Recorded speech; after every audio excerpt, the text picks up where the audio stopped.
दामला गौशाला के जो फाउंडर हैं, जिन्होंने ये गौशाला शुरू करी, हम उनसे ही पूछते हैं कि उनको ये कहाँ से लगा, किस चीज़ ने प्रेरणा दी कि आप ये गौशाला शुरू करें, और कैसे कैसे शुरुआत हुई, क्या क्या इसमें प्रोसेस रहा और क्या क्या दिक्कतें भी आ रही हैं, अभी भी आ रही हैं, वो बताइए आप। वो ऐसा हुआ जी कि यहाँ पर एक महात्मा आए रात को चलते फिरते। अच्छा। उन्होंने कहा कि हम 5 गौएं हैं हमारे पास और हम यहाँ ठहरना चाहते हैं। हमारे बुजुर्गों का यहाँ पर एक हनुमान जी का मंदिर और एक शंकर जी का मंदिर है। अच्छा। जिसमें 6 एकड़ ज़मीन उसके नाम लगी हुई है। ठीक है।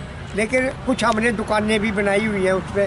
अच्छा। मंदिर को चलाने के लिए। अच्छा। तो वो रात को महात्मा आए, मेरे से पूछने लगे कि भी यहाँ पर हम ठहर जाएं, हमारी गौएं भी ठहर जाएं। तो हमने कहा ठहर जाओ। तो हमने उनको रख लिया और गैयों के लिए पीछे जो ज़मीन है उससे घास उनको दे दिया। लेकिन वो रात को खुद तो चले गए और गैया छोड़ गए। हमने सवेरे उनकी तलाश करी, गैया वो आए, मिले नहीं हमें। तो हमारा लड़का सौरभ हमें कहने लगा कि पापा जी ये गैया यहीं रख लेते हैं और हम इनको नहीं किसी को देंगे। वो बगैर दूध देने वाली थी, ऐसे ही घूमती फिरती सी थी। हमने वो गैया अपने पास रख ली और उनकी सेवा करने लग गए। आस्ता आस्ता हमें पता लगा कुछ बच्चे इसमें गौ रक्षा दल में दल बनाया हुआ है और उन्होंने इसकी जो आवारा या जो कसाई लोगों को बेच देते हैं, जो तस्कर लोग हैं, उनको ये पकड़ते हैं और वो गैया गौशाला में भेज देती हैं। तो हमने भी उनसे संबंध बनाया और उन्हें कहा कि भाई यहाँ पर भी एक गौशाला बना लो आप, जगह ये पड़ी है। तो उन्होंने भी लाला बधावा राम गौशाला समिति हमारे बुजुर्गों का नाम है, उन्होंने उसके नाम से रजिस्टर करा ली और वो रजिस्टर करा के उन्होंने वहाँ पर वो गैया जो तस्कर लोग ले जाते थे उनसे ले आन के यहाँ पर उनकी सेवा करनी शुरू कर दी।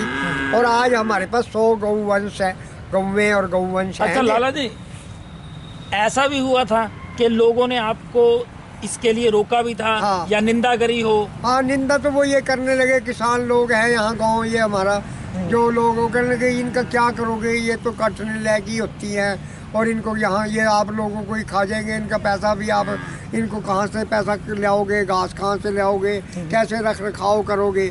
हमने कहा भाई जब अपनी भारतीय संस्कृति है कि इन गौओं की सेवा, तो हमने तो उसी ख्याल से रखा है। हमने इसका धर्म की कोई बात नहीं जोड़ी इसके साथ। तो हमने कहा भाई हमें खा जाएंगे, हमें सही, चलो इसीलिए हम भी इसी काम के लिए आए हैं। तो हमने ये रख ली और बस गौ रक्षा दल वालों ने फिर हिम्मत करी, हमने यहाँ बोर्ड भी लगा दिया कि भाई गौशाला का निर्माण हो रहा है। कुछ लोग अब उसको देखकर 100 रुपये, 200 रुपये, 500 रुपये हमें दे जाते हैं और कुछ सेवा भी करते हैं। कुछ वो बच्चे जो गौ रक्षा दल वाले हैं वो आते हैं और कुछ 3-4 आदमी उन्होंने यहाँ पर अपॉइंट कर दिए, सेवादार हैं। कुछ उनके खर्चा पानी के लिए भी पैसे, कुछ किराया भी आता है दुकानों का, जो इसमें हम वो अपने घर में यूज करते थे, हमने सारा किराया इसमें ही दे दिया। अच्छा। और वो किराया की ये दुकानें भी सारी हमने गौशाला के नाम कर दी। ये गौशाला के नाम कर दी? हाँ सारी। ये अब किराया सारा का सारा हमारे पास बना हुआ रजिस्टर्ड अकाउंट है। सीए हमारा अकाउंट चेक करते हैं और सारा रजिस्टर्ड नंबर हमें मिला हुआ है। और जितना किराया आता है उसमें हमने सेवादार की तनख्वाह, 2-3 सेवादार हैं, उनको तनख्वाह, खर्चा पानी और उनका सारा चलता है। और गौओं के लिए घास, वो जो भूस वगैरह है, सब कुछ लोग दे जाते हैं, कुछ हम मोल लेते हैं। अच्छा। और लोग भी मंडी में से, जमुनानगर से, गुड़ मंडी से, कुछ और लोगों का अब इधर ध्यान हो गया कि वो आते हैं बार बार यहाँ पर पूछते हैं बड़ी गौएं आपने बांध ली है।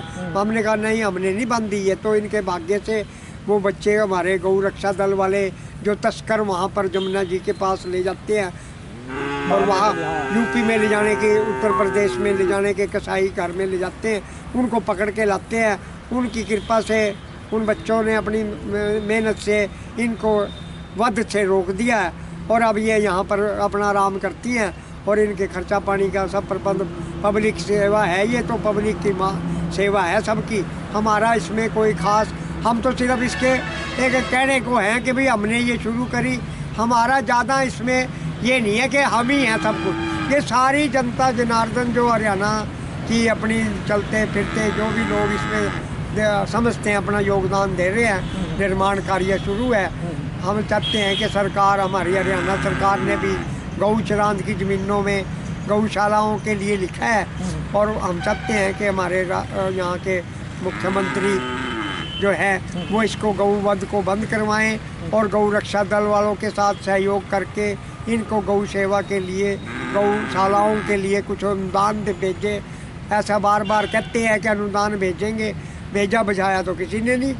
कहने को बहुत कुछ कहते हैं, लेकिन ना तो शेड डालने के लिए पैसा भेजा, और ना ही अभी गौ 15 रुपये 25 रुपये रोज़ाना के लिए भेजते थे एक गाय के, अभी कोई पैसा नहीं भेजा। और बच्चे अपने पास से ही कुछ अपने घर से खर्चे पानी में से देते हैं और इनकी रक्षा कर रहे हैं। और आप भी लोग भी हमारा सहयोग दें सब मिलकर। तो ये है भारत के कल्चर का नतीजा। यहाँ ये लालच नहीं हुआ कि पाप होगा या पुण्य होगा। क्यों? गौ हमारे कल्चर का प्रमुख अंग है। हमारे हिंदू धर्म में इसको माता का दर्जा दिया गया है। उसी कारण ये प्रेरणा लेकर के गौशाला शुरू कर दी गई। कई लोग बोल सकते हैं कि ये धर्म के नाम पर किया गया एक अंधविश्वास है, लेकिन दुनिया के इतिहास में भी एक सच्चाई है कि मारने वाले से बचाने वाला बड़ा है। कहीं पे भी चले जाएं आप। तो अगर धर्म के नाम पर इंसान तो छोड़िए, गऊ को बचाया जा रहा है, तो क्या ये गलत है? क्या ये अंधविश्वास है? इस पे भी विचार करना पड़ेगा। आपको अभी दिखाएंगे बहुत से ऐसे हमारे यहाँ गौवंश है जो बीमार है और उनकी हेल्थ वाइज भी, सेहत वाइज भी देखा जाए तो बहुत अच्छी नहीं है। क्यों? क्योंकि या तो वो बेसहारा कहीं गिरे हुए थे। डॉक्टर सेवा देता है अपनी। डॉक्टर भी यहाँ पे एक सेवा अपने आप फ्री में सेवा दे जाते हैं आकर के, यहीं बगल में ही है, उनसे बातचीत करी हुई है, जब भी मौका लगता है वो आ जाते हैं। अच्छा, ये जो बीमार हमारे गौवंश है उनकी हालत देखिए। कईयों के पाँव कटे हुए हैं, कईयों को ये नीचे, ये वहाँ पे भी बछड़ा है, उसका भी पैर टूटा हुआ है।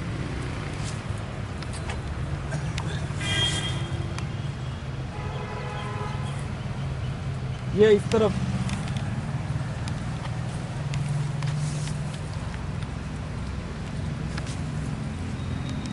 ये इधर गाय है, इसको इस तरफ ऑपरेशन, ये इन्फेक्शन है, हो सकता है आने वाले दिनों में ऑपरेशन भी किया जाएगा इसका। वो देखिए सारे एक साइड से इसको जैसे बोलते हैं कि हाँ, वो देखिए फूला हुआ सारा।